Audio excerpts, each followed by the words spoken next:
Começa agora o Xadrez Verbal. Boa aurora, ouvintes da Central 3, está começando mais uma edição do Repertório, o podcast de entrevistas do Xadrez Verbal, que está em sua segunda temporada. Meu nome é Matias Pinto e, como sempre, estou ao lado dele, meu amigo e companheiro Felipe Nobre Figueiredo, o homem por trás do tabuleiro. Olá, meu caro Matias, olá a todos os nossos ouvintes, todo mundo que nos ouve, nos divulga, nos prestigia, nos ama, nos tolera, diz que nos odeia, mas não nos tira do ouvido. E a entrevista de hoje vai ser muito interessante. A gente vai continuar aqui a nossa linha de convidados estrangeiros, mas agora em português mesmo, né? Quem a gente vai conversar hoje, Matias? Isso, estamos falando aqui com o Mohammad Al-Saheb, ele que é professor de língua árabe, empresário de origem síria, refugiado de 40 anos, natural de Damasco, e que vai conversar um pouco com a gente sobre todo esse panorama atual sobre o seu país de origem. Tudo bom, Mohammad? Boa noite, Felipe. Boa noite, Mateus. Tudo bem, gente? Então, primeiro, nós fala mesmo de cumprimentos na árabe, ou saudações, nós fala Assalamu alaikum. Isso mais palavra famosa, eu acho, certo? Assalamu alaikum. Você já conhece? Sim, já estamos familiarizados. Assalamu alaikum significa a paz esteja com vocês. Exatamente isso significa. De resposta fica wa alaikum assalam. De cumprimentos fica Assalamu alaikum. De resposta em contrário vai ficar wa alaikum assalam. Então, de novo, Assalamu alaikum. Assalamu alaikum. Assalamu alaikum, gente. Tudo bem? já temos a nossa primeira aula experimental. Exatamente. Não, vamos hoje aprender muitas coisas juntos, então. Primeira coisa, desculpa que meu português não é muito perfeito, gente. Tudo bem? Então, se você... Aqui na broadcast não tem legenda, certo? Não, mas tá dando para entender direito. Não, o português é muito melhor do que o nosso árabe, então fica tranquilo. Tá excelente. E, Mohammad, vamos, né, conversar um pouco sobre a sua vida, né, e como você chegou no Brasil e tudo mais, mas antes disso, né, porque aqui no Brasil, e a gente vai depois até falar sobre isso, né, a gente tem uma grande comunidade sírio-libanesa, especialmente São Paulo, então todo mundo conhece alguma referência, né? Nem que seja o nome do hospital, né?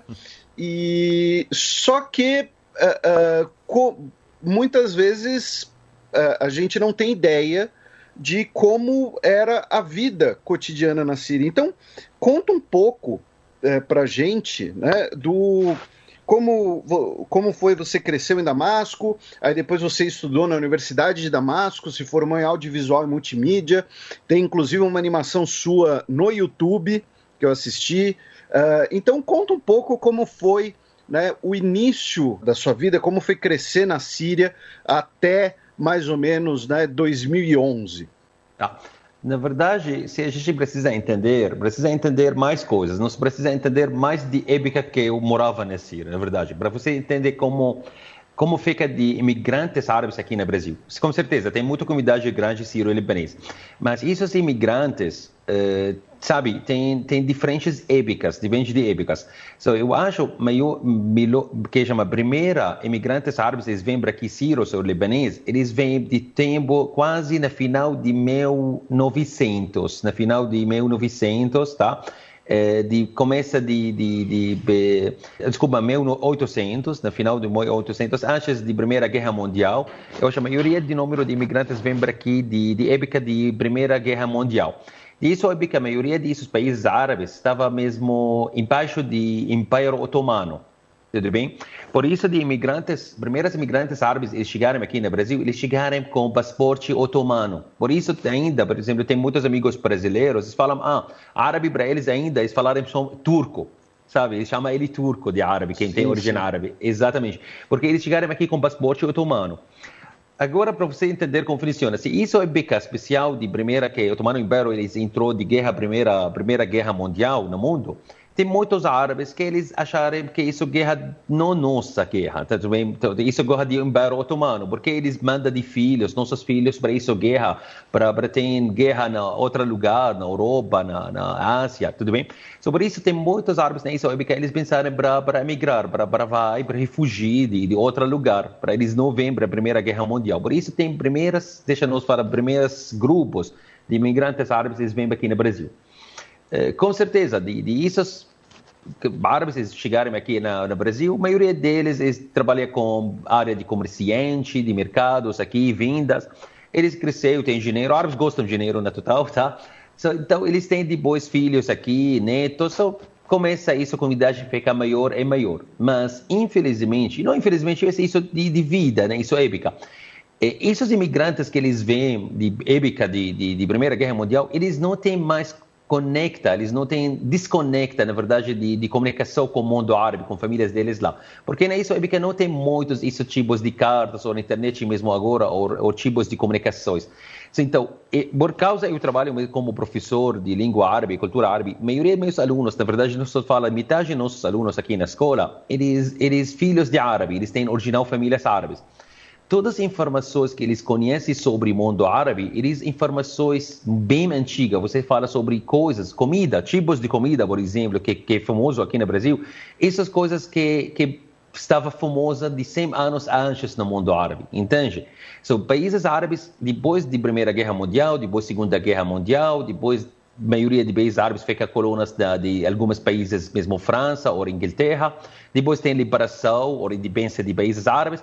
De povos árabes, eles passaram muitas épocas nas histórias deles, entende?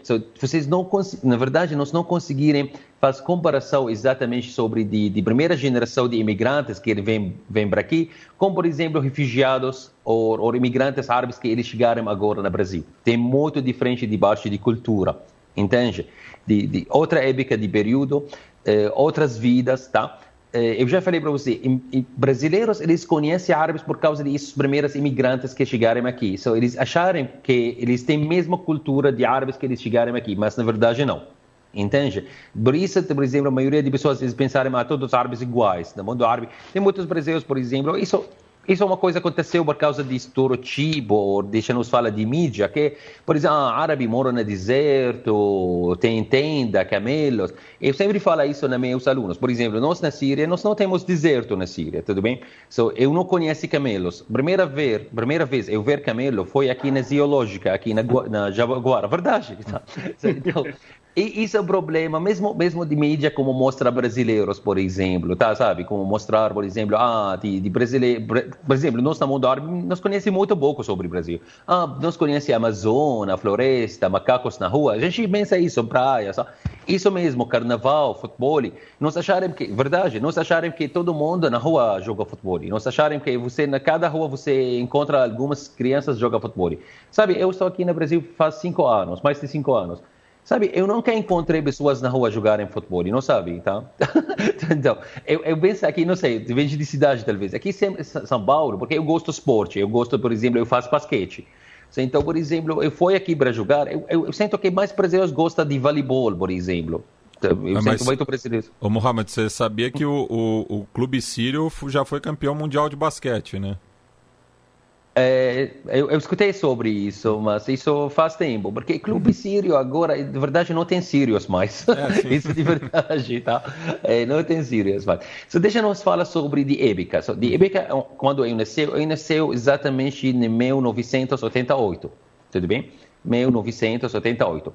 Nessa época, nós temos presidente, chama Hafez Assad, que ele é pai de presidente que existe agora.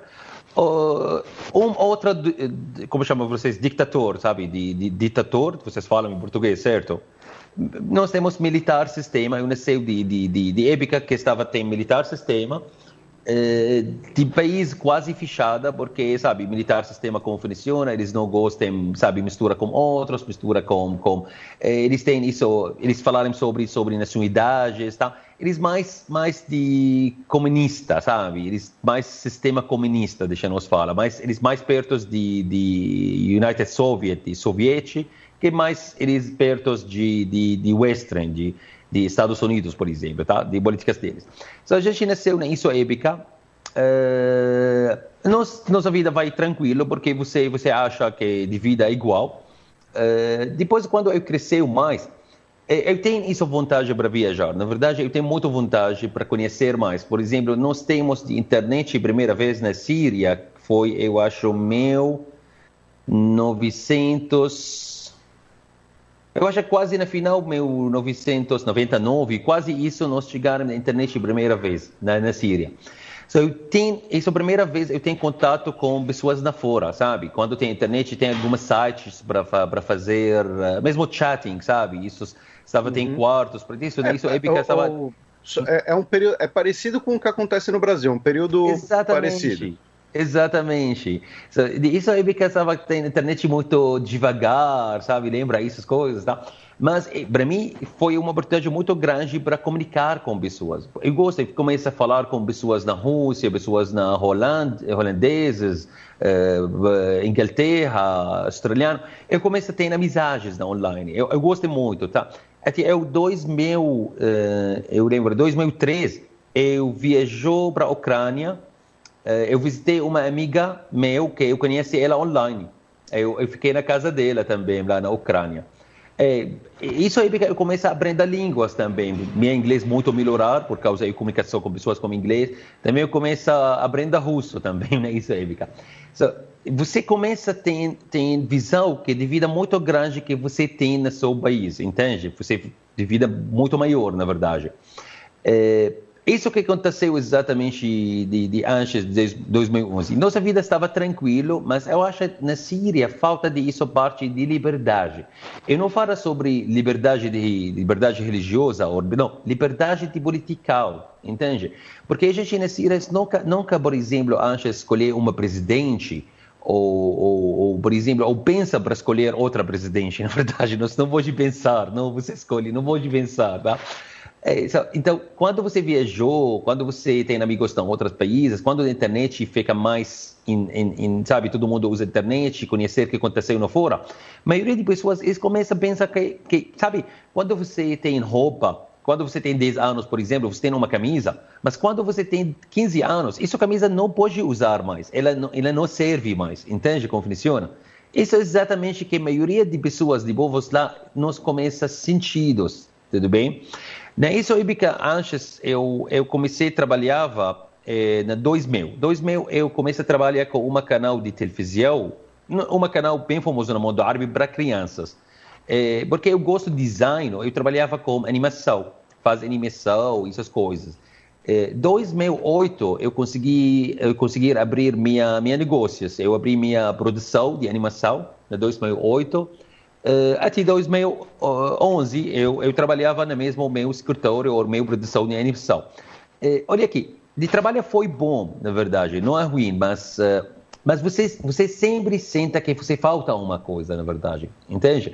Também isso de liberdade, nós fala liberdade econômica, falta também. Por exemplo, nós na Síria, se você quer começar um projeto ou negócio, ou seu negócio tem esse acesso, você vai abrir muitos olhos. Isso é exatamente como funciona na Síria, entende? Tem muitas pessoas de governos que eles querem compartilhar seu lucro, entende? Eles não deixam de você sozinho, exatamente isso. Eu já falei para você, a gente costumei isso, mas com contato com o mundo de fora, nós pensamos, nós, na verdade, nós precisamos mais direitos na vida. Nós, sabe, de vida tem mais direitos normalmente, tá? Isso mesmo. Isso de época, não sei se minha resposta fica clara, isso de época, então, antes de 2011.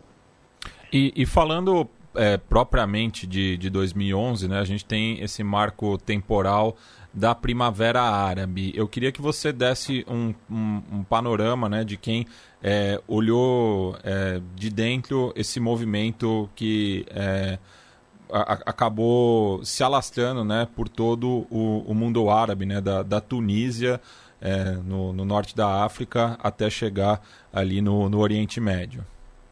Exatamente. Na verdade, para mim, personalidade, eu sinto sempre que vai acontecer uma coisa na Síria. Eu tenho esse sentido, na verdade, sempre. Antes de 2011. Por quê? Porque Exatamente mesmo, eu não estava satisfeito, na verdade, eu estava não satisfeito. Eu tenho trabalho bom, graças a Deus, tenho minha casa, mas eu já falei para você, eu sinto sempre falta uma coisa. Talvez porque meu pai, ele é militar. Meu pai trabalhava antes, ele faleceu, ele trabalhava na militar, mas de época quando meu pai ele foi militar, ele estava militar de época quando a independência síria, porque Síria foi uma colônia francesa, de época quando a independência de Síria de francês.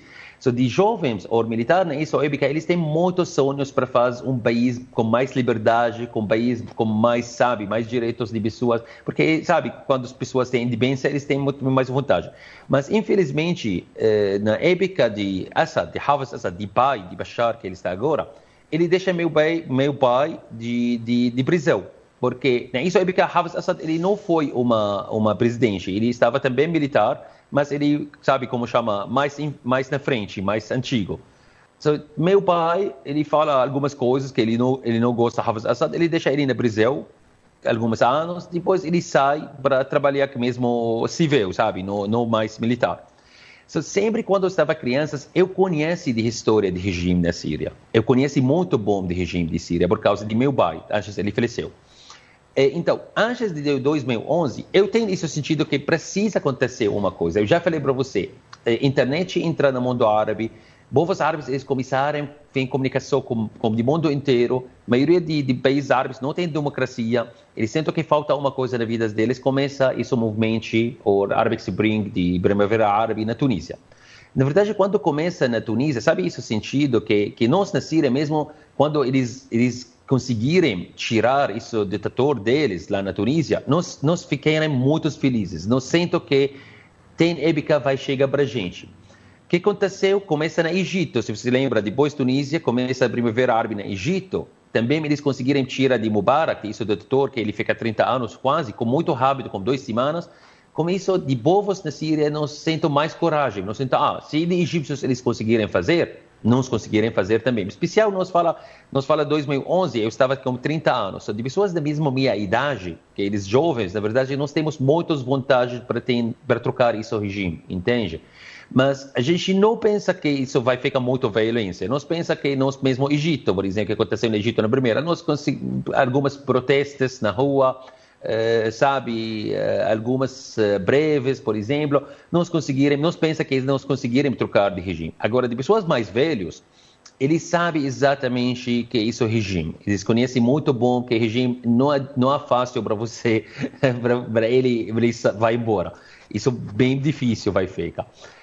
De pessoas, na verdade, de pessoas mais velhas, eles não aceitam para entrar esse movimento na Síria na primeira, mas a gente mesmo, todos nós jovens, porque a gente espera que nós temos vida melhor, nós começar movimento, depende que cada pessoa ele conhece. Por exemplo, para mim, eu trabalho com animação, eu fiz minha opinião, eu fiz uma animação em contra do regime de Síria. Mas eu não sabia que isso mais vai ficar, que chama maior erro eu fiz na minha vida, entende, tá? Isso foi muito perigoso, tá? Então, de 2011, eu já falei para você, eu estava na Síria, eu tenho minha produção de animação, começa de movimento na Síria em 2011, depois que aconteceu na Tunísia, depois do Egito, começa de movimento. Agora, onde fica o problema? O problema é que nosso regime na Síria, de época de pai dele, ele já preparado, ele sempre, sonho dele, não sonho positivo, sonho negativo, ele tem nightmare. Como fala nightmare em português? Eu esqueci nightmare. Pesadelo. Pesadelo dele que esses povos vai movimentar para encontrar ele. So, de pai dele, por exemplo, nossa cidade de Damasco, você imagina, uma cidade é grande, com certeza, ela é com 8 milhões de pessoas. Por exemplo, todos no interior de cidade, mesmo ABC, todos têm centros militares. Imagina, todas as armas desses lugares militares, ela de lado de Damasco, de cidade. Ele já preparado, de pai dele já preparar de militar, de policial, de tudo, para encontrar de povos se esses povos fazem alguns movimentos. Entende? Ele fica faz isso 30 anos, ele preparar para esse momento. O problema é que a gente não está preparando. A gente estava, sabe, nós temos sonho, nós pessoas simples, nós pensamos, para você ganhar sua liberdade vai ficar uma coisa bem simples, mas na verdade a coisa fica muito mais complicado. De povos de Síria, a maioria de pessoas eles não conhecem isso, nós quase, primeiro ano de revelação na Síria, de povos nunca usa armas, de pessoas vai na rua, sem nada armas, ou sabe, só vai com nos peitos abertos. Mas, infelizmente, nós pensamos que militar, ele vai trocar de cabeça dele. Nós nunca imagina que de militar na Síria, ele vai morrer a gente. Ele vai usar de armas em frente de nós, entende? Eu já tive muitos amigos, eles morreram na protestos, por exemplo, entende? So, ano completo que de povos de Síria, eles acreditam como trocar de este regime com paz. Mas isso, na verdade, isso foi uma ilusão, na verdade, não uma coisa de verdade. Depois de ano, de pessoas, olha aqui, imagina que você, por exemplo, não, você perdeu seu pai, seus amigos, namorado, não sabe namorada, então você vai ficar bravo, de pessoas pensarem, nós não vai na rua sem segurança mais, a gente não vai na rua sem armas mais. E isso começa de pessoas usar de armas. Isso é porque, na verdade, na minha cabeça, eu sou pessoas mais acredito com isso, tipos de base. Eu não acredito como usa armas. Eu penso, não vai ter mais lugar para mim. So, depois de ano, eu penso, não tem mais lugar. Eu vejo de caminho que ele vai para um lugar muito ruim. So, eu penso que é melhor, precisa sair de Síria. Então, eu saí de Síria, eu fui para Dubai. Eu fiquei pouco tempo na Dubai, mas infelizmente também na Dubai, irmãos árabes, infelizmente, eles não dão mais residência para sírios. Quando começa a guerra na Síria, a maioria de países árabes, onde países do mundo inteiro, fechou de fronteiras em frente a nós. Ou se você já tem visto, por exemplo, já tem visto para Dubai, eu já em Dubai, eu encontrei trabalho muito bom lá, mas eles não dão para mim residência para ficar lá, imagina. Quando eu perguntei por que, eles falaram porque você é sírio, nós não queremos sírios. Imagina só como de cabeça. Então, eu não consigo voltar para a Síria, eu voltei para o Líbano e fiquei no Líbano quase 1 ano, 2 anos lá, 1 ano e meio, 2 anos no Líbano. Depois, eu venho para aqui no Brasil. E, Mohamed, antes de falar dessa sua trajetória, né, de vir ao Brasil, que você passa pelo Líbano, por Dubai, né, quando você falou, não tinha liberdade, mas tinha liberdade religiosa. E essa é uma coisa que sempre é muito discutida quando se fala da guerra na Síria, às vezes é visto como estereotipado, mas como era a questão da sociedade síria pré-guerra, que era uma sociedade plural, né? Então você dentro do mesmo país, você tinha árabes sunitas, você tem os alauítas, que são do governo Assad, você tem curdos, você tem cristãos. Então, como era a convivência entre esses diferentes grupos dentro da Síria, ou não existia convivência? Tá. Antes de 2011, verdade, eu não conheço que meu amigo, ele cristão, ou ele muçulmano, ou alauíta. Nunca perguntei, imagina. Nossos amigos na escola, por exemplo, nunca perguntei sobre isso. A gente nunca pensei, olha aqui, você nunca vai acreditar com isso. Você acredita que eu tenho um amigo na Síria mesmo? Ele é cristão, o nome dele é Muhammad. Verdade, eu tenho um amigo meu, ele é cristão, o nome dele é Muhammad. So, antes de isso, guerra 2011 de Síria, a gente nunca pensei sobre isso antes, nunca. Mas olha aqui, nós nunca pensei, mas de outras pensarem. Isso é exatamente como preparar. De Hafez Assad, também filho dele, o grupo dele, eles um grupo também, parte de religião de Islã, chama Alawita, tudo bem? Eles mais ou menos 7% ou 8% de população de Síria, esses povos. Na verdade, enfim, que Hafez Assad, ou Bashar al-Assad, ele usa grupo dele, ele usa de religião, entende? Enfim, como ele fez? Ele deixa de povos deles eles pensarem o seguinte, gente, se a gente não ganhar essa guerra contra os povos de Síria, que encontra de 95%, eles vão morrer a gente. So, ele deixa isso a ideia na cabeça deles na começa de época de pai dele. Eles começarem, sabe, por exemplo, minha família é sunita, eu não sou pessoa religiosa, meu pai não é pessoa religiosa, mas nasceu uma família, por exemplo, sunita, tá? Muçulmanos sunitas. Então, por exemplo, ele design de militar, por exemplo, de pai dele, Hafez, pai de Bashar, que ele deixa agora, ele, por exemplo, design de Alawita, eles ficarem todos generais, grandes, por exemplo, eles têm posição altas na militar, para controlar, tá? Ele não tem confiança com sunitas, ele não tem confiança com outros, tudo bem? Então, ele deixa todo militar embaixo dele. Por exemplo, todos os militares que eles, por exemplo, meu pai, ele estuda militar na época de United Soviet, so, ele tem experiência, ele deixa ele na prisão. Não só o meu pai, muitos de militares sunitas, eles deixam ele na militar. So, isso olha aqui, tem um racismo na comunidade síria, mas embaixo, por exemplo, se você nasceu alawita, você tem muitos benefícios na comunidade. Por exemplo, se você quer, por exemplo, você quer uma bolsa para estudar na universidade, é muito fácil para você. Depois da universidade, você quer uma bolsa para estudar na fora, isso é fácil para você ganhar, se você é alawita. Se você quer trabalhar com o governo ou militar, muito fácil para você. No mesmo tempo que eu nasci sunita, esses todos os benefícios para mim bloqueados, entende? Então, isso deixa de comunidade não igual, entende? Isso deixa de comunidade tem problema, porque tem pouco povos que 7 ou 8% de população, eles têm todos, de outras que 95 ou 92, eles quase, você precisa sempre algumas desses outros grupos de alawitas, entende? Isso faz um problema. Na verdade, para falar a verdade, nós mesmo sunita, porque nós somos maiores, sunita quase 80% da publicidade da Síria, nós não temos isso a dia. De outros grupos, por exemplo, pequenos, nós temos muitos grupos, por exemplo, alawita, drus, curdos, cristãos.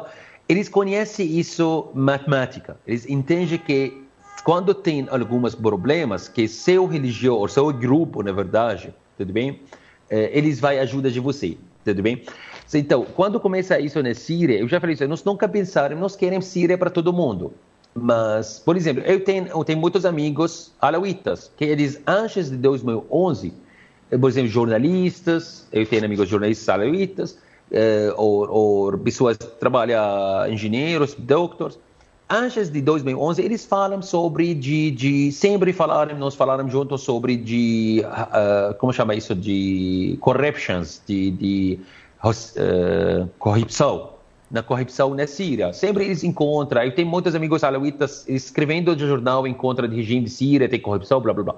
Mas quando de Bovos Movement, de 2011, todos eles encontram a opinião deles. Eles falaram, não, a gente não vai suportar isso, a revelação desse movimento em contra do regime de Síria. Quando você pergunta por que vocês não suportam isso em contra, vocês falam isso porque tem muita corrupção na comunidade. Por que vocês não suportam? Eles falaram, não, nossos grupos mais importantes, não suportam alawitas. Bashar al-Assad alawita não suporta ele, mais importante que suporte de povos sírios. Isso é porque a gente começa a sentir que nós temos, verdade, nós não moramos no mesmo país, a gente não é igual. Entende como funciona, Fernando? Começa você sente isso, você sente, não, tem problema da comunidade aqui, tem um problema verdade, tem um problema grande, na verdade. Mas de movimento no começo, de objetivos de movimento na Síria, de revelação, não foi por causa de religião, não tem na religião nada de religião, entende? Mas infelizmente, por causa de mídia ou por causa deixa nos falar, de alguns países, eles não querem de Bashar al-Assad vá embora. Eles trocarem isso guerra na Síria, por exemplo, para uma ideia ou imagem que ela é guerra sagrada ou guerra por causa de religião. Tudo bem? Por exemplo, só falar um exemplo. Por exemplo, eu acho que todo mundo conhece ISIS, certo? Sim, o Daesh. Islamic State, Daesh. Bom, deixa nós fazermos comparação entre de ISIS, Daesh, que eles grupos, eu acredito que eles grupos terroristas islâmicos, extreme, com o regime de Assad, regime que ele governa da Síria. Deixa fazermos comparação, por exemplo, quantas pessoas mortas, quantas pessoas deixam na prisão, quantas pessoas. Olha aqui, por exemplo, o regime de Assad, isso de 10 anos de guerra na Síria, ele morreu, ele morte de povos sírios quase 1 milhão de pessoas. Ele destruiu a maior 3 cidades grandes, Alepo, Homs, tudo bem? Também de Daraa, 3 cidades grandes destruídas, completa. Outras cidades pequenas, com certeza. Ele, mais de 8 milhões de refugiados, tudo bem? Mais de 1 milhão na prisão dele até agora. Imagina, 1 milhão de pessoas já morreu, 1 milhão de pessoas já no Brasil, 8 milhões de refugiados, 3 cidades grandes ele destruída. De outro lado, que ISIS, que ele é bem famoso no mundo, tudo bem? Quantas pessoas eles morreram de sírios? Deixa nós falar. Quantas pessoas ele já morreu desses grupos terroristas? 5 mil? 10 mil? Eu não entende de mim? Eu não falo isso certo ou errado. Eu não falo que eles não terroristas. Eles terroristas. Mas por que ninguém na mídia fala que Bashar al-Assad é terrorista? Entende? Por quê? Porque tem diferença, eu acho, para o mundo, ou para a mídia, para a política dos Estados Unidos, na verdade, quando você morre com pessoas na faca, tudo bem? Isso é terrorista. Mas quando você tem avião, você tem bomba de cidades completa, não. Isso é uma coisa moderna. Então, ou usa chemical weapon, ou como chama? Química. Química. Isso é uma coisa moderna. Só você não é terrorista. Terrorista usa faca. ISIS, eles usam faca, só eles terroristas. Isso é comparação, entende? Isso é comparação não é certo. E isso é muito engraçado. Quando de mundo eles têm decisão na final que ajuda o povo sírio, o que eles fazem? Eles destruíram o regime de Assad? Não, eles destruíram de ISIS. Entende o que aconteceu? De vida não é justo, enfim, entende? Nosso problema não é ISIS na Síria, mas na mídia mostra, Síria... Eu já escutei, sabe, na Europa, por exemplo, de países mesmo, Alemanha ou Britânica, sabe isso? Isso é uma informação nova. Se você fala, eu sou sírio, eu quero ficar refugiado lá, qual é a história? Se você falou que você fugir, por exemplo, do regime de Assad, você tem quase 50% para você ganhar um refúgio ou residência na Britânica ou na Alemanha. Mas se você falou para eles, eu fugi por causa de ISIS, 100% você vai ter residência. São muitos povos, eles vêm na Europa, aqui no Brasil mesmo, eles trocam de história deles. Eles trocaram, por exemplo, aqui no Brasil, eu tenho amigos mesmo, ele nunca encontra ISIS, ele nunca conhece ninguém de ISIS, nunca, tudo bem? Nunca encontra esse Islâmico Estado, porque no Damasco não tem, por exemplo. Ele fugiu por causa do regime de Assad, mas por causa, ele conhece que o governo do Brasil, ele tem relação bom ainda com o governo de Assad, nós temos Bechada aqui na Paulista, tudo bem? Ele fala, não, eu fugi por causa de ISIS. Ele não fala nada sobre o regime de Assad, entende? Ele não fala de verdade. E quando você pergunta por que você faz isso, ele fala, aqui no Brasil ele tem relação bom com o regime de Assad, eu não quero problemas, entende? Mohamed, você falou anteriormente, né, em relação ao rechaço de Dubai em relação aos sírios, né? E eu gostaria de saber, nesse sentido, como que foi a acolhida pela comunidade sírio-libanesa aqui em São Paulo, né? Pensando, né, em toda essa retrospectiva que você fez também, de uma comunidade centenária e que prosperou, enfim, hoje tem quadros importantes na política nacional, já elegeu o prefeito, o governador, já teve um presidente, enfim. Eu queria que você falasse um pouco da sua chegada no Brasil e se houve, né, esse amparo por parte da comunidade sírio-libanesa aqui em São Paulo. Você quer de verdade ou você quer falar mesmo mídia? Não, verdade. Aqui é o convidado que fala. Aqui é jornalismo verdade. A gente não está aqui para concordar, para discordar, para querer coisa bonita. A gente está aqui para ouvir. Então é você que fala. Tudo bem, olha aqui. Verdade é sempre ruim, infelizmente, tá? Quando eu cheguei aqui no Brasil, eu não conheci ninguém, eu não conheci língua. Depois eu comecei a fazer minhas lições, eu trabalhava mesmo voluntário numa ONG, e só começo a ter alguns conhecimentos. Eu não conheço que tem comunidade sírio-libanesa aqui, na verdade. Quando eu cheguei no Brasil, aqui eu não conheci nada sobre o Brasil, porque depois eu falo sobre meu plano. Meu plano não para ficar aqui no Brasil, meu plano fica transito para outros lugares, na verdade. Mas eu fiquei depois. Eu não conheci nada sobre o Brasil, não conheci que tem comunidade, depois eu descobri que tem comunidade. Por exemplo, deixa eu falar sobre o Clube de Homs. Aqui na Paulista, vocês conhecem, que é o maior clube de comunidades sírios aqui deixa eu falar, aqui na Paulista, sim. Brasil. Na verdade, quando eu trabalhava com um ONG, tem uma professora, ele é brasileiro, ele é muito legal, cara muito legal, ele na verdade é professor de geografia na USP. Ele pensa, ele quer ajudar, ele nas primeiras pessoas, ele é brasileiro, não tem família árabe, não tem nada, mas ele nas primeiras pessoas, ele quer ajudar de refugiados chegarem aqui para ter aulas de português, porque ele conhece, se você quer viver aqui, você quer sobreviver aqui, na verdade, você precisa ter de língua. Ele pensa para ter alguns suportes em alguns lugares. Ele foi para o Clube Homs, eu estava com ele, tá? eu tenho amizade com ele. Nós vemos juntos na Clube Homs. Quando chegaram na Clube Homs, a primeira vez eu entrei na Clube Homs, eu encontrei na sala de diretores lá, tem uma foto grande para Hafez Assad, outra foto para Bashar al-Assad, na frente de você, da frente. Com certeza, o povo lá não conhece, não falam árabe, eles brasileiros, mas filhos de árabes. Quando ele começa, ele fala o nome dele é Antônio, ele começa a falar como diretor lá na clube, ele fala, nós pensarem, se vocês querem me ajudar, por exemplo, dar uma sala de aula, vocês têm clube grande, porque aqui na Paulista é um lugar muito bom, então se vocês querem me ajudar, vou ajudar para a gente uma sala, nós já teve professores voluntários, se vocês dar uma sala para a gente, para ajuda de refugiados sírios que eles vêm para aqui. Sabe do diretor de clube que ele fala para ele?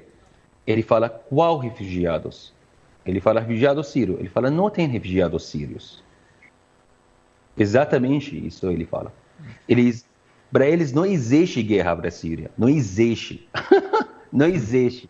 Verdade, sim. Exatamente. Depois, quando eu pergunto a Antônio, fala, por que eles falam isso? Ele fala, enfim, a maioria de comunidades sírios libaneses, eles têm relação muito boa com o regime de Assad. Na verdade. Tudo bem? Sobre eles, não fica muito bom que tem refugiados. Eles não acreditam, eles não falam que tem guerra na Síria. Com isso, eu entendo que a comunidade sírio-libanesa aqui, eles não vão ajudar com nada, na verdade. Tudo bem? Fica longe, fica melhor. Tá? Por isso, eu já falei para você não consigo fazer comparação sobre imigrantes antigos que eles vêm para aqui com quem vem agora por outras épocas na vida. Entende? Então, enfim, eu não quero que você me entenda errado. Eu não quero, com certeza, não há todas as pessoas iguais, mas isso de ideia de clubes, entende aqui? Tudo bem? Porque eles pensarem sobre isso. A maioria de sírios libaneses que eles antigamente aqui, para eles Síria é quê? Síria é um lugar barato. Eles vêm cada ano para lá, para eles, sabe, férias, para curtir de férias. Isso mesmo. Só que aconteceu na Síria, ele troca de vida dele. Agora ele tem férias, mas não tem mais Líbano ou Síria para viver, para comer churrasco árabe lá ou beber árabe. Isso é exatamente que é o significado de Síria para ele, um lugar para fazer férias. O movimento que acontece na Síria é uma coisa ruim para ele, porque esse lugar não existe mais, onde ele curtir a vida dele. Entende? Isso é a diferença. Isso é exatamente a diferença. Entende? Então, isso é uma coisa, sabe, desculpa que isso é uma coisa negativa, mas isso é de verdade.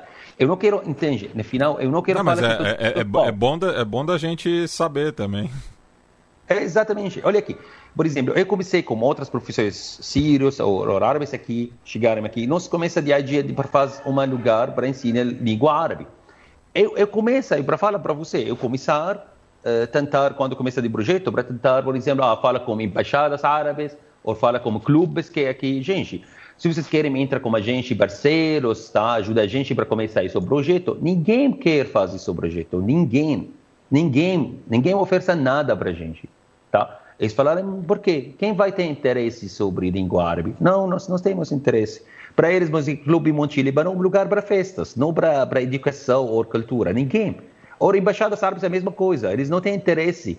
Não tem interesse em nada, não sobre ensino brasileiro, sobre cultura. Mas a gente mesmo, pessoas que vêm aqui, que já nos fala que mais educação, que a gente não sente que falta uma coisa aqui no Brasil. Povos brasileiros, eles conhecem muito pouco, eles conhecem só que mostra na mídia sobre nós, tudo bem? Se isso, pessoas mais simples. Mas pessoas que têm mais educação, eles conhecem também sobre comunidades sírias libanesas, mas eles não conhecem nada sobre cultura, nossa cultura ou nossa língua, tudo bem? Só nós pensamos, não, nós precisamos fazer um projeto que mostra de verdade. Isso é exatamente, tá? Porque, na verdade, Fernando, eu estudei jornalista também, tá? Isso é exatamente o que me caracteriza, porque eu quero falar de verdade, enfim, eu quero mostrar de verdade, eu quero mostrar nossa vida de verdade, tudo bem? Por isso eu penso, fazemos no Centro de Língua Árabe, nós começamos com muito pouca coisa, mas graças a Deus a gente conseguiu crescer. Sem a ajuda de isso, comunidade libanesa ou sírios, sem a ajuda de embaixadas, nós temos a ajuda de nossos alunos, na verdade. Quem suporte isso, o projeto nosso, nós crescemos com nossos alunos, na verdade. Nossos alunos, eles querem esse projeto. De pessoas, eles têm interesse para conhecer de cultura, de língua, de verdade, eles ajudam esse projeto. E graças a Deus, agora, isso semestre passado, a gente fechou 16 turmas, Só 180 alunos, nós temos tudo online, de tempo de pandemia também, graças a Deus. Mohamed, antes da gente entrar no Brasil, como o papo tá muito bom e você interage muito legal aqui com a gente, ainda sobre Síria e sobre a guerra, assim, acho que já ficou claro para todo mundo, né, que você não é um apoiador do Assad. Não, é bem claro. Quem vai apoiador de Assad? Olha aqui. Quem vai apoiador de Assad que é pessoas que ele tem, deixa-nos falar que ele tem benefícios de regime de Assad. Isso algumas pessoas. Se eu tenho benefícios, com certeza que não vai apoiar uma regime que já morreu 1 milhão de pessoas do meu povo. Entende? Uma coisa loucura, então. Tá? Mas o que eu queria perguntar para você agora é qual a sua visão e qual a visão também, assim, o que você pode falar sobre a visão de outras pessoas na Síria das potências estrangeiras que interferem na guerra na Síria, né? Então, como Rússia, Estados Unidos, Turquia, né? Qual a visão sobre esses países e sobre essa interferência? Sobre a guerra de Síria. Como nossa visão sobre esses países, sobre a guerra na Síria. Olha aqui. Na primeira, a gente acredita nos primeiros anos que, como mostra na mídia, que a gente escuta, mesmo sírios lá, nós acreditamos que Estados Unidos, verdade, ele apoia de povos de sírios, eles querem trocar esse regime, tá? Nós acreditamos com turcos também, com isso de regime de Erdogan, que ele quer apoio de sírios, que troca. Com certeza a Rússia estava bem claro que ele apoia de Assad. Ele não vai trocar. China, Rússia, bem clarinhos. Mas que a gente descobriu depois, poucos anos na frente, que estava uma mentira. Eles falaram algumas coisas de regime de Erdogan, ou regime de Obama, isso é porque eles falaram uma coisa, mas fazemos outra coisa. Eles fazemos outras coisas. Mas essas coisas a gente já conheceu por causa da terra, por causa de pessoas que fazem revelação, que pessoas com armas, que encontram regime de essa. Estados Unidos, na verdade, ela fez uma coisa bem em contrário. Ela fez uma database bem grande sobre todas as pessoas que eles encontram de regime de Assad. Isso é porque eles ofertam de apoio de pessoas que encontram o regime de Assad. Mas eles encontraram, fizemos algumas databases grandes sobre todas as pessoas. Também depois eles mesmo, mas deixa-nos falar, destruídas essas pessoas, tá? Por exemplo, quem eles acharem que ele pode ter um lugar alto, ou eles conseguirem fazer uma coisa, eles deixam ele na prisão, ou morrer ele, ou morte ele. Isso aconteceu muito na Síria, tá? Com apoio de Estados Unidos, ou de povos que eles seguem Estados Unidos. Deixa-nos falar especial com países de Golfos, por exemplo, tá? Mesmo Arábia Saudita ou Emirados Árabes. Na frente, eles apoiam, eles encontram o regime de Assad na frente, na mídia, mas na terra, outra coisa. Isso é de verdade. Na verdade, de política internacional, eles não querem trocar de regime de Assad. Não tem decisão para trocar de regime de Assad. Eles acharam que isso é a melhor coisa que existe até agora. Na verdade, eu não estou pessoas muito experimentam com política, tá? Mas não tem decisão para trocar ele, entendeu? Não tem decisão de trocar ele, tá? Não, eles querem trocar, eles acham mais para ter balança no Oriente Médio, melhor deixa isso do tutor, morte de povos dele, deixa ele lá, tudo bem? Infelizmente, isso é nossa sorte, mesmo vocês sírios.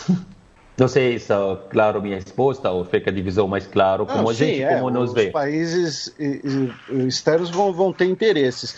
E aproveitando o gancho, atropelando um pouquinho aqui o Matias, desculpe, mas qual a sua perspectiva? Porque eu sei que você também tem família no Egito, né? Quando se fala de árabe no mundo, o que você já falou várias vezes aqui na sua entrevista. Sempre tem estereótipo, sempre entra em questões do que a gente vê em mídia, em filme. Como você vê a ideia de uma nação árabe, né? O que você tem em comum com os seus familiares egípcios? O que tem de diferente? Você e um árabe da Península Arábica, por exemplo, alguém dos Emirados Árabes Unidos, né, de Dubai, por exemplo, que você teve uma experiência negativa lá. Um iraquiano, né, o Iraque é um país vizinho da Síria. o que é o Mohammed árabe e o que é o Mohammed sírio? Tá, uma pergunta muito legal. Eu acho Muhammad sírio, ou Muhammad árabe, ou Muhammad brasileiro é tudo igual, para falar a verdade para você. Todos a gente iguais. Primeira coisa, nós humanos, que eu acredito. Eu estou pessoas, a personalidade dele, eu não acredito com fronteiras. Eu acredito que isso é uma loucura, uma coisa que aconteceu, que nós temos passaportes diferentes, porque, olha aqui, todas a gente iguais, todas a gente precisa, vai para banheiro, precisa comer, desculpa para falar isso, todos nós, cheiro de xixi ruim nosso, tá tudo iguais, tudo bem? Não vai ter diferença, se você fala a verdade, todos humanos, tá? Olha aqui, se você vai no mundo, viajou no mundo árabe, você vai encontrar que povos árabes, por exemplo, sírio, ou libanês, ou de boa você fala, ou egípcio, ou de cara de Emirados Árabes, eles muitos iguais, eles muitos parecidos, entende? É a mesma língua, a mesma cultura, a mesma cabeça, tudo iguais. Mas de governos diferentes, de governos, eles têm outros planos, entende? Infelizmente, com anos, como deixa de cabeça de pessoas, você é libanês, você é sírio, você é egípcio, eles começaram a separar de coisas, entende? Por exemplo, como eu trabalho com cultura e língua árabe, por exemplo, aqui no Brasil mesmo, tem muitas pessoas que veem, Mohamed, eu quero estudar egípcio, eu quero estudar libanês. Não tem uma coisa chama língua egípcia, não tem uma coisa chama língua libanesa. Nós temos 22 países árabes que eles falaram a mesma língua chama árabe, tudo bem? Mas por causa de mídia, por causa de política mesmo, eles querem separar essa cultura juntos. Eles não querem deixar de pessoas acreditam que eles parecidos, entende? Então, por exemplo, o que aconteceu na Síria, por exemplo, se de guerra ou de revelação na Síria eles ganharem, eles conseguirem tirar de regime de Assad, eu acredito que todos os presidentes árabes vão embora, todos, de rei de Golfo mesmo, de rei de Arábia Saudita, ele vai embora. De boa você não vai deixar ele mais. De Síria, ele estava um lugar precisa morte de primavera árabe. Porque se de experiência ou de que aconteceu na Síria, de boa você ganharem, isso vai acontecer com todos os países. Mas eles conseguirem, eu já falei para vocês, eles conseguirem, com política internacional, de problema não sobre, de novo, o problema na Síria não sobre que de modo eles querem Bashar al-Assad, porque eles gostarem, os Estados Unidos, eles gostarem de Bashar al-Assad. Mas eles conhecem isso, eles conhecem se Bashar al-Assad vai embora, que de povos ganharem, de rei de Arábia Saudita ele não vai ficar mais, de rei na Emirados Árabes ele não vai ficar mais, de problemas vai ficar problemas dos Estados Unidos, porque sabe, Estados Unidos ele quer segurança para petróleo deles lá, entende? Então eles conhecem, tem de desistir no final, deixa-nos morte disso a revelação árabe que se brinca, de primavera árabe na Síria. Porque ainda, por exemplo, se você assistir de mídia, por exemplo, de Sisi lá no Egito, ele sai, gente, vocês querem revelação? Vocês, povos, agora querem revelação? Vocês vão para o processo na rua? Vocês querem o que aconteceu no Egito como o que aconteceu na Síria? Nós ficamos um exemplos para outros países, entende? Eles querem deixar a gente mesmo povos, mesmo exemplos no mundo inteiro. Entende, com o Fernando? Por exemplo, cada agora um regime ditador, ele fala, gente, vocês querem destruir o seu país, mesmo a Síria? Nós ficaremos um exemplo, tá? Não a gente que é destruída nosso país, na verdade, tudo bem? Não a gente que nos destruída nosso país. Isso é o regime, como suporte do mundo, eles destruíram nosso país. Isso de verdade mesmo. Então, Mohamed, conta um pouco mais pra gente como foi a sua vinda para o Brasil, porque você passou pelo Líbano, eu sei, né, por outras fontes, que você sofreu um preconceito no Líbano pela sua origem, e aí você veio para o Brasil. Como foi essa passagem pelo Líbano e o que te fez escolher o Brasil? Tá, boa pergunta. Na verdade, eu não escolhi nada. Tá, na minha vida tem 3 palavras em árabe que eu acho isso 3 palavras que eles fazemos minha vida. Primeira palavra nos fala maktub. Conhece que é maktub? Já escutei essa palavra antes? Eu acho que não. Eu conheço um restaurante. Brasil, tem restaurante maktub. Eu só conheço shukran e salam. Tá, maktub é uma palavra famosa. Maktub significa já está escrito. Maktub significa já está escrito mesmo destino. Tudo bem? O que aconteceu comigo? Quando eu estava no Líbano, com certeza todos os países fechados, você não conseguiu ter em vista para não ir, no mundo todo fechado. Um amigo meu, ele fala, eu já escutei que o Brasil dá vista para sírios. Mesmo vista turismo, mas por causa de guerra, eles não perdiam muitos documentos. Eu falo, deixa nós experimentar. Eu fui na embaixada, verdade, que eles dar visto, eu deixo a minha passaporte, e depois de um mês eu ganhei de vista para vir aqui no Brasil. Mas eu não conheci nada sobre o Brasil, eu não conheci nada, não conheci ninguém aqui, minha plano estava diferente. Outro amigo meu, ele fala, se você tem visto no Brasil, tá? Você consegue ter um avião, isso avião você faz trânsito, por exemplo, na França, tá? Na França você sai do aeroporto, fala, eu sou sírio, refugiado, tá? Você fica na França. Minha plano é exatamente isso. Eu já tive uma visto no Brasil, eu já tenho outra visto chama Schengen para fazer trânsito na França, para ficar na França. Isso é meu plano. Verdade, eu tenho de avião, eu cheguei na França, mas lá na França, no aeroporto, eles não são estúpidos, se conhece que sírios vão fazer isso. Eles não deixam a gente sair do aeroporto, entende? Eles deixaram a gente trocar de avião para outro avião direto, sem sair do aeroporto, tá? Então, eu chegar aqui no Brasil sem querer. Isso é exatamente o que aconteceu. E mais coisa legal que, por causa eu quero fazer trânsito, quando eu viajei com mala de mão, sabe? Eu tenho uma toalha, 2 cuecas, uma chanela, uma coisa bem simples, porque se eu tenho mala, eu vou perder de mala quando eu faço isso trânsito, sabe? Se eu cheguei aqui no aeroporto, eu pensei, onde vai agora? Tá aqui, isso vai isso, onde eu estou? Eu encontrei mais caras sírios, que eles chegaram mesmo de mim, no avião mesmo. Eu falei com eles, gente, onde vocês planam para vai? Eles falaram, a gente não conhece, tá? Falaram, deixa nós juntos, porque vocês não têm ninguém também, deixa a gente ficar juntos. Falaram, por quê? A gente tem uma táxi e fala para um hotel na Guarulhos, nós ficamos num hotel quase 10 dias. Nesses 10 dias, eu tenho um conflito na minha vida, que fica aqui no Brasil ou volta para o Líbano. Porque no Líbano eu tenho apartamento, eu tenho carro, eu tenho trabalho lá no Líbano. Eu penso, que fica aqui no Brasil ou volta, eu tenho esse conflito. No final, eu pensei, porque eu não conhecia nada do Brasil, eu pensei, não, deixa-me voltar no Líbano é melhor, porque eu consigo voltar, mas no outro avião, por exemplo, Brasil, Marrocos, Líbano, Brasil, Turquia, Líbano. No mesmo dia, depois de dias, de verdade, eu comprei também uma passagem para avião, para voltar para o Líbano, porque eu pensei, não vai ter futuro aqui no Brasil, eu não conheci nada, mas eu tenho essa curiosidade para ficar também. Nesse dia eu dormir, eu falta a minha passagem. Eu cheguei no aeroporto atrasado. Eu consigo, com certeza, trocar minha viagem para outra, mas eu sinto que isso é uma coisa de maktub, destino. Que uma mensagem que Deus fala para você, dar para você uma oportunidade para ficar aqui no Brasil. Eu voltei no hotel, primeira vez eu abri de notebook para fazer pesquisar o que é Brasil. Tudo bem? Você começa a fazer pesquisando onde pode morar, porque no hotel, na Guarulhos, nós pagamos R$100 todo dia, é caro. Eu encontrei uma casa compartilhada, sabe? Mesmo pensal. Eu falei com 2 caras comigo, gente, vamos nesse pensal porque é muito mais barato lá. A gente, de verdade, tem uma táxi, vai para lá, a gente aluguei um quarto juntos. Esses 2 caras, agora, para mim, mesmo são irmãos, na verdade. Eu não conheci eles nada mais antes, mas eles mesmos são irmãos agora. Eu fiquei com eles nesse mesmo quarto 1 ano e meio. Eu fiquei no mesmo quarto na pensão com eles, com mais outras pessoas também, com cada quarto tem 6 pessoas. Então, eu fiquei, porque você paga para a cama. Eu fiquei com eles 1 ano e meio, exatamente com eles.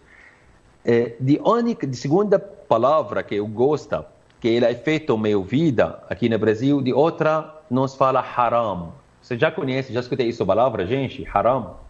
Haram é como se fosse uma heresia, né? Haram mesmo pecado, não pode. É pecado. Pecado, não pode.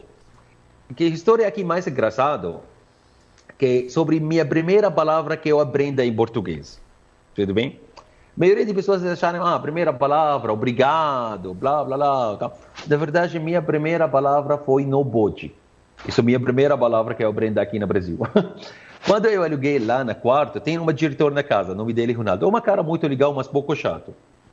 Ele na casa, ele tem uma lista de regras, é muito grande, sabe? Que não pode fazer isso, não pode fazer isso, muitas coisas. Mas eu não leio português, eu não sabia nada que se escrita. Todo dia eu quero ir no banheiro, fazer uma coisa, e falar, Muhammad, não pode, Muhammad, não pode. Eu pensei na primeira que não pode oi, olá, bom dia. Só quando ele fala Muhammad, não pode falar, Ronaldo, não pode. Eu pensei se ele é bom dia mesmo. É verdade, eu não entendo o que é isso. Isso é o cara esperto. Ele encontra que eu não entendo o que é isso. Ele entra na internet, faz pesquisa, ele encontra a palavra haram, que pra gente significa pecado ou não pode. Então, o próximo dia, quando eu acordei, eu quero ir no banheiro, ele fala, Muhammad, haram. Ele fala, opa, Rinaldo agora fala árabe. Então, isso é a minha segunda palavra que eu aprendo aqui no Brasil. A primeira palavra que eu aprendo no Brasil. A segunda palavra que afeta a minha vida. Terceira palavra que afeta a minha vida, eu acho que ele é fé. Verdade, fé. Fé é uma coisa, nós falamos na árabe, iman. Fé, cada pessoa tem fé dele, com certeza. Tem pessoas que acreditam com Deus, tem pessoas que acreditam com Pedra, cada pessoa tem fé. Mas eu acho a fé na sua vida uma coisa muito importante para você não perder o seu identity, para você não perder o seu caracterismo, verdade. Olha aqui, isso é experiência que você vem para um país, você não conhece de culturas deles, não conhece de língua, um país bem diferente, não conhece ninguém, não é fácil. O Brasil não é um país para iniciantes, para falar a verdade, não é um país fácil. Parece fácil, mas não é fácil, não é fácil. Então, eu tenho mais de 12 anos de experiência como trabalho com animações. Eu tenho muito, sabe? Eu acho que eu estou pessoas importantes, por exemplo, no meu lugar. Porque eu trabalhava antes na Síria, trabalhava no Líbano, trabalhava na Dubai, trabalhava na Ucrânia. Eu acho uma cara internacional, sabe? Fala outras línguas, não fala português, sim. E quando eu cheguei aqui no Brasil, foi muito difícil para encontrar um trabalho, entende? Na minha área. Eu já mando currículo, faço muitos currículos, mando em empresas, blá, blá, blá. Ninguém me responder. Até uma vez eu fiz uma entrevista numa empresa que trabalha com mídia. De dona de empresa, ele faz entrevista, tá? Muhammad, de Síria, blá, blá, blá. Nós falamos. Eu tenho uma hobby, uma coisa tradicional. Sabe que uma coisa chama tatuagem de henna? Sim, é tatuagem temporária. Talvez não de henna. Eu tenho esse hobby, eu fiz design, eu costumo fazer isso, não é uma coisa tradicional. Quando eu fiz entrevistas, não sei como a gente fala, qual é o seu hobby, blá, blá, blá, eu falo, eu faço tatuagem de henna. Ele esqueceu de entrevista, esqueceu tudo. Ele fala, você faz tatuagem de henna, que legal. Eu falo, assim, tá. Ele fala, sabe, Muhammad, vamos fazer uma festa, eu vou convidar minha filha, amigas de minha filha, para você fazer tatuagem para eles. Eu falo, pode ser. Sobre trabalho, deixa de trabalhar depois. Eu quero sobre de paga, deixa de paga depois. Ela faz uma festa, verdade, eu faço tatuagem para todas as meninas lá, eles ficarem felizes. Ela esqueceu sobre trabalho, ela esqueceu sobre vaga, sabe? Isso é o 1º de janeiro que ganhei aqui no Brasil, por causa de tatuagem de henna. Imagina, isso deixa-me sentir que 12 anos de experiência na minha vida não valeu a pena, entende? Não tem importância na minha experiência na vida. Tudo que eu aprendo com 12 anos de trabalho não vale a pena. O que é mais importante é que sou árabe e faço henna. Entende como funciona? Então, isso, muitas coisas que aconteceu igual, deixa você perder o seu confiança. Você começa, e isso a experiência fica não é fácil, porque você começa a perder o seu imagem sobre você mesmo. Porque você na sua comunidade é pessoas importantes, você tem um lugar alto, ou pessoas acham você bem educação. Aqui de Bovos, eles olham para você mesmo uma cara árabe, vem no deserto, com tenda, com camelo, faz henna de tatuagem. Acabou. Para eles, isso de imagem. Entende? Eu fiz muitas entrevistas que pessoas eles falaram a mim, Muhammad, desculpa, por exemplo, uns lugares, um trabalho muito baixo que me é experiência, tá? Mesmo uma design, graphic design, uma coisa que é fácil para mim. Aí pessoas falam, desculpa, não, nós queremos pessoas que entendem de mercado aqui. Até no final, depois de 8 meses, eu consigo trabalhar com um escritório aqui na Paraíso, perto de Paulista.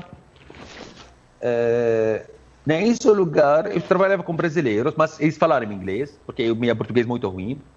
Com certeza, eu consigo entender que pessoas não querem trabalhar com um estrangeiro que não fala português. Isso tem sentido, enfim. Eu trabalhava com esses caras, mas o problema onde fica? Eu costumo, por exemplo, meu trabalho no Dubai, eu trabalho mesmo creative producer, mesmo produtor de criação, tudo bem? Então, meu trabalho é para ter ideia para fazer coisas. Então, sempre eu falo com esses caras no escritório lá, gente, deixa nós fazer isso. Eles falaram, Muhammad, você não é brasileiro, você não sabe de mercado aqui, por favor, tá? Até depois de 8 meses, eles fecharam. Porque em 2014, quando cheguei aqui no Brasil, estava tendo uma crise aqui, se você se lembra, isso época foi difícil. 8 meses eles fecharam. Nesse tempo, eu trabalhava mesmo, eu já falei para você, voluntário com uma ONG. Eu costumo ir para essa ONG para ter aulas de português, mas no mesmo tempo, eles falaram na ONG, porque você fala inglês muito bom, por que você não dá aulas de inglês? Eu dou aulas de inglês gratuita lá na ONG, para brasileiros. Eu fiz isso, trabalho para ter mais relações com pessoas, sabe? Então, depois esse escritório aqui na Paraíso, ele fechou, eu não tenho mais trabalho. Eu continuo aqui, manda currículo, faz entrevistas, mas ao mesmo tempo, de caras lá na ONG, eles falaram, Mohamed, você é ótimo professor, seus alunos, eles gostaram de você. Por que você não pensa trabalhar como professor? Por que você quer foco só sobre de seu trabalho sobre animação? Por que você não pensa trabalhar como professor? Eu acredito que eu não vai ganhar trabalho como dinheiro como professor. Eu fiz currículo, eu mandei de algumas escolas. Verdade, eu ganhei o primeiro trabalho meu, depois esse escritório aqui fechou, mesmo professor de inglês.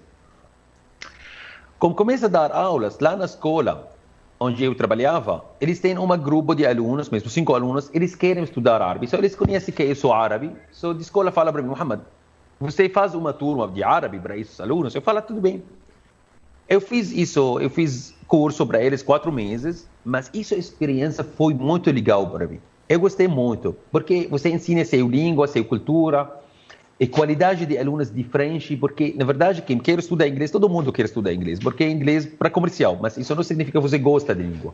Mas, na verdade, quem estuda árabe, ele gosta de língua árabe, ele quer. So, de qualidade de alunos diferentes. As pessoas não faltam aulas, passadores saem de casa, eles chegaram de sala de aula antes de mim, eles bem interessados sobre todas as coisas que eu falo, meu português muito ruim, mas eles dão atenção, sabe? So, essa experiência foi muito legal. Eu pensei, Mohamed, por que você não começa uma coisa sobre língua árabe? Porque eu fiz pesquisa, não tem lugar para ensinar, profissional para ensinar língua árabe. Tem alguns professores privados. So, eu comecei a dar aulas de árabe, mais alunos, tá? Até eu chegar na ponta, eu sinto que eu teve muitos alunos, eu precisava de um lugar, um centro. Eu falei com outros professores para começar esse dia de centro de língua árabe e depois nós cresceu. O que eu quero falar nessa história é que imã, de fé, isso é época toda, que eu pensei, eu nunca perdi o meu fé. De fé, eu tenho que de terra um círculo, sabe que? Sempre eu penso, por que de terra um círculo? Sabe por que de terra um círculo? Porque todas as coisas que você faz na sua vida voltam para você. Olha aqui, eu comecei a trabalhar mesmo professor voluntário. Isso é uma coisa bom. Eu sempre falo com todos os jovens, amigos, tá, trabalho voluntário é uma coisa muito boa, muito ajuda de você. Você já teve experiência. Eu trabalhava como experiência, como voluntário. Agora eu sou professor, tenho escola. Entende? Eu tenho escola na meia de Paulista quase. Tudo bem? Então, graças a Deus. Sem isso, eu trabalhava mesmo voluntário no começo, eu não vai ter isso experiência para chegar nesse ponto. Isso é exatamente de fé, que eu acredito. E, Mohamed, para a gente começar a fechar a nossa conversa, até porque a gente já tomou mais de 1 hora do seu tempo, uma coisa que eu fiquei curioso, porque eu sou comilão, você disse lá no início da nossa conversa que a comunidade, o que a gente chama de comida árabe aqui no Brasil, é a comida que foi trazida pelos primeiros imigrantes lá no final do século XIX e que hoje é bastante diferente. Então, conta pra gente um pouco o que você achou da comida árabe aqui no Brasil e como e o que você acha de diferente, o que você acha que tem hoje na Síria, no Líbano, no mundo árabe, que não tem aqui. E se a gente conseguiu aprimorar alguma coisa? Mas na verdade agora tem tudo, por causa de novos imigrantes que eles vêm, a maioria deles trabalhava com comida, só tem tudo bem? Mas, enfim, o que é esse todo? Que para o público que não conhece a fundo, né? Que conhece mais o quibe, a esfirra, enfim. Mais interesse, eu acho, tem um prato que a maioria de filhos de árabes, que tem famílias árabes aqui, eles conhecem, chama shish barak. Não sabe se vocês conhecem shish barak, eu já escutei. Não muito como você encontra em restaurantes árabes, comida famosa árabe, mas comida de casa. Shish barak é uma massa recheada com carne, cozida com colhada, normalmente. Esse prato eu lembro que minha avó ela faz normalmente. Entende? Um prato bem tradicional antigamente, sabe? Por exemplo, todos os filhos de árabes, por exemplo, meus alunos, conhecem você. Qual a comida preferida de vocês? Todo mundo fala shish parak, entende? Então, isso é exatamente o que eu quero falar, que de cultura que tem aqui, que para filhos de árabe, que é cultura de imigrantes antigos, eles chegaram aqui. Mas agora de comida que existe aqui no mercado árabe, ou comida árabe que existe, tem todo agora. Eu acho de prato que falta aqui, por exemplo, não existe. Nós temos um prato bem famoso no mundo árabe, chama kebse. Isso eu falta aqui. Kebse, eu acho talvez por causa porque, enfim, quando, por exemplo, eu tenho restaurante japonês aqui em São Paulo, mas não exatamente de comida no Japão, entende? Sempre vocês adaptar de comida de mercado. Kebse é um arroz, tem muitos temperos normalmente. Cozida em cima, pode cozida com carne de carneiro. Então, aqui a primeira coisa de brasileiros não gostarem muito de carne de carneiro, eles preferem mais de boi, isso é a primeira coisa. Também de temperos, mas eu falo sobre São Paulo. São Paulo, eles não gostam muito de temperos com comida, certo? Eles gostam mais suave de arroz. Sobre isso, talvez, esse prato não tem sucesso. Por exemplo, isso eu sinto que ele tem falta aqui. Porque, por exemplo, isso é um prato bem municipal no mundo árabe, bem famoso, tá?